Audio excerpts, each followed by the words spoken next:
everybody, I am back today with another layout, and I had forgotten that I still had some Christmas scrapbooking to do, so I am going to scrap this grid of Christmas photos. The red chevron paper that I'm using in the background is from American Crafts. It's the Deck the Halls collection, and it's called Candy Cane Lane. And then I'm going to map my photo on that green paper. That's from Ellie Studio Joyful, and it's called Celebrate, or Elle Studio. I can never remember which of the two that is. Anyway, so I do these grids in the PicMonkey app. It's just or not app even, it's a website. So you go to picmonkey.com and you can get a certain amount of the photo grids for free. And there's a lot of different sizes. You can also change these up to by editing within the blocks. You can add more blocks in or take them away so that they get bigger. It's kind of a little bit of a learning curve to figure that out, but not such a bad thing. It's actually pretty easy to get that figured out.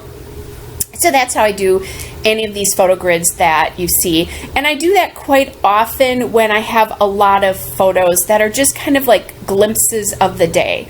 Like there's not anything so important here that if I don't do individual photos or do a 2-page layout of big photos, that I would really be missing something. It's just kind of a general story of the day that I want to see, and that's why I do those. It also saves me from doing 2-page layouts if you're a 1-page scrapper, honestly, which I often am, although I'm making an effort to try to do more 2-page layouts. Anyway, so back to the layout here. I grabbed some journaling stickers here, some journaling spot stickers, and those are ages old. They're from Recollections. They were from the Craft It Christmas line of stickers, and honestly, I bet they're at least 5 years old, if not older than that. I have them in both red and green, and just kind of use them up. I've used them as gift tags often on presents, and there were huge numbers of pieces, not pieces, but huge numbers of stickers in those packages. So anyway, and now I'm just kind of trying to figure out what else I want to do. I'm looking through my packages of Elle Studio die cuts here, and I've chosen right now I've chosen a little banner sticker, and I like that, but then I found this sticker that says, "And to all a good night," which kind of seemed to work for me because it was like at the end, I just wanted to go to sleep because it was such a busy day. So I decided to put that down there. Now I'm just going to take those stickers. The stickers are pretty thin, so you can see the paper behind these. So if that bothers you, just kind of be aware of that when you use something this thin. But for me, it's fine. I'm going to journal on it, and no big deal here. All right, so I put the second one down there, and that'll give me lots of room for the journaling that I just want to mention a few of my memories from this day. Now, right now, I'm kind of playing with some of the die cuts, and I don't know specifically what collections these came from because I combined a lot of different things here.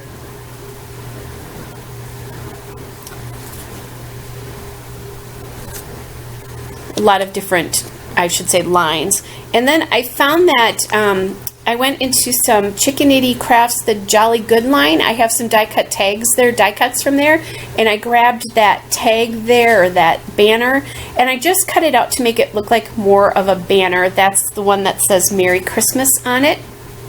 And then I have that Elle Studio little label that says December, and I'm going to put that down so then it says December and to all good night, because this did take place in December.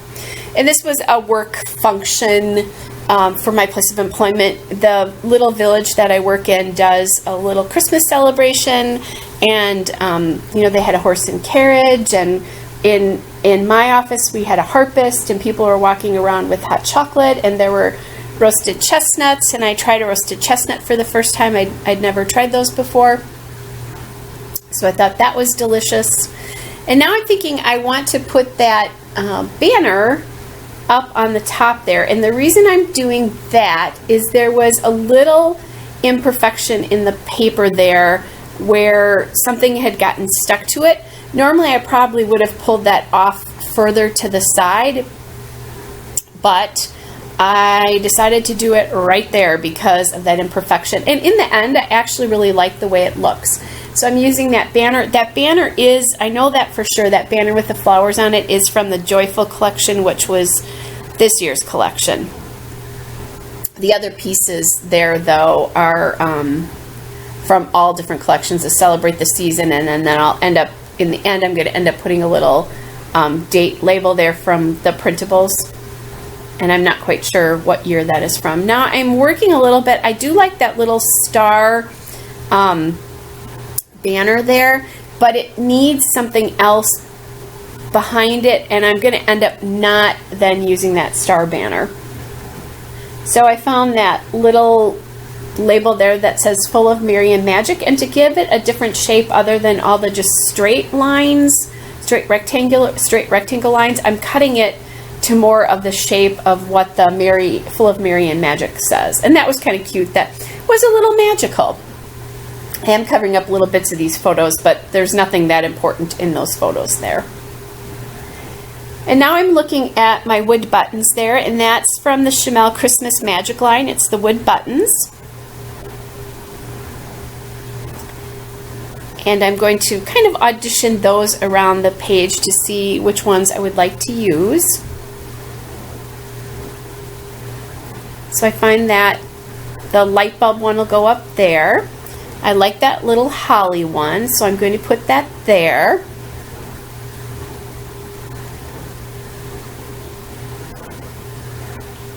And then I'm kind of looking at what I can use there. And I like the wreath, so I'm going to put that down there.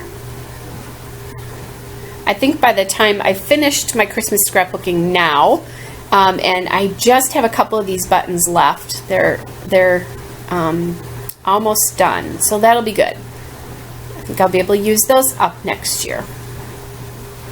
So, you know, we have so darn many Christmas supplies, but I don't use them, you know, except at Christmas. That's one of the things I need to figure out. And it's all the like die cuts and that kind of stuff that are, I have so many of them. Although with these die cuts, a lot of the die cuts from El Studio, you can use them lots of other times of the year because they don't necessarily say Christmas on them.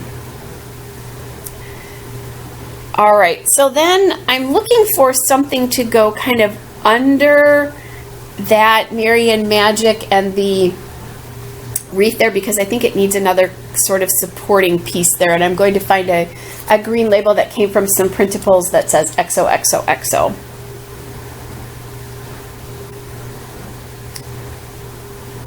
And there, I'm looking for, I wanted something big but not too big. You know how that goes. So I'm playing around a little bit, fussing with it, trying to decide what I want to use. And I finally decide on that XOXOXO label. All right, so I now have the basic foundation for what my layout is going to look like. Except I'm kind of bothered by that button just sitting up there all by itself. It doesn't look like it's sort of attached to anything. So what I'm going to do is I'm going to find that green square. It's a little date printable there. And I accidentally printed, they're much bigger than that normally, but I accidentally printed it on a 4x6 photo card. So it came out really, really small. But the good part about that is I have some little ones now. So I'm going to add that in there. All right, so I have that all done. I'm just looking to see if I can add anything else. I bought those Chamel holly leaves and berries, and as you can see, I don't think I've used one, and I think that this is the second Christmas I've gone through without using them. So next year in my December daily, I need to flat out just use those on my pages and make myself do it. I think part of the issue for me is they're kind of an olivey color, and most of my Christmas scrapbook supplies are really that sort of Kelly green, because for the last 3 years I've used Elf Studio papers and pieces. So that part's not good, that I've got that sitting there that I haven't used. So it annoys me when I see that. But I'll get it figured out. Next year, next year, next year. So I have pulled out some some Elf Studio, one of the letters and numbers set. And this is just green. That's what the color is called.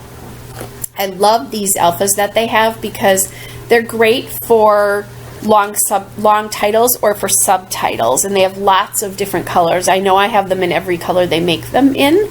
So they make green and black and 2 different colors of pink and white, yellow and aqua and red, I think. All right, so I'm going to spell out Christmas in the Depot, which was the name of the event, in both caps and small letters. The other thing that I love about these sheets is you just get tons and tons and tons of the letters, and especially when I'm looking at like green, they're great for using on titles, and then there's a lot of numbers in those sets too. So I use them on my pages for the numbers in my December daily book. Now I will tell you, as I'm looking at this, I'm thinking that I'm still missing something in 2 spots. The top of the green label on the lower left, where the December is sitting on, looks bare to me. And the button is there, but it looks like it needs something else, frankly. So I'm thinking about that as I'm putting this title down. The other spot that's bothering me is where I just put that small green label next to the wood light bulb button. It looks like there's a spot there, and I think when I'm looking at this too that I might need some more wood. That just those 3 spots of wood don't look like they're integrated into the layout. So what's going to happen is, after I shut the camera off, I figure it out, because I went, oh, it's fine, Kelly, don't worry about it. But after I shut the camera off, I go back to my Elf Studio, and I have wood veneer Christmas pieces, and I grab those, and on top of that green, the large green sticker where the December is sitting on it, I found a wood veneer tab that says Christmas, and then in the other 2 clusters, I put a wood veneer open star, and all of this is from Elf Studio, but I'm pretty sure, if I remember correctly, that I did not do that while the camera was on. Unfortunately, sometimes you look at your layout and you go, oh, that's exactly what it needs. So just so you know that, make sure you look for that in the still shots and the detail shots of the embellishment clusters, because you'll be able to see what I did. And I just think it makes it look more finished and put together in the end. And thank goodness here for the wax paper, because it would have been very hard to do this title just in one go. I know I would not have gotten it correct if I had just decided to do it on my own without any help from the wood veneer. Or wood veneer, any help from the wax paper. I obviously have wood veneer on my mind. So as I told you, I figured out that I had a couple of Christmas layouts left to do, and I think this might be the last one that you are going to see. I have a couple that I've put up on my Flickr page and that I've posted to A Cherry on Top and Scrapbook.com. Those are the places that I post. And then also I post quite often to Nicole Jones 911 and the Victoria Marie Facebook group, if you're in those groups. And these have gone up on, the rest of the Christmas layouts have gone up on there as well. I'm just about finished. I will journal off camera. Like I said, make sure you look for the wood pieces. Hope you are all well, and I will be back with another layout soon. Bye!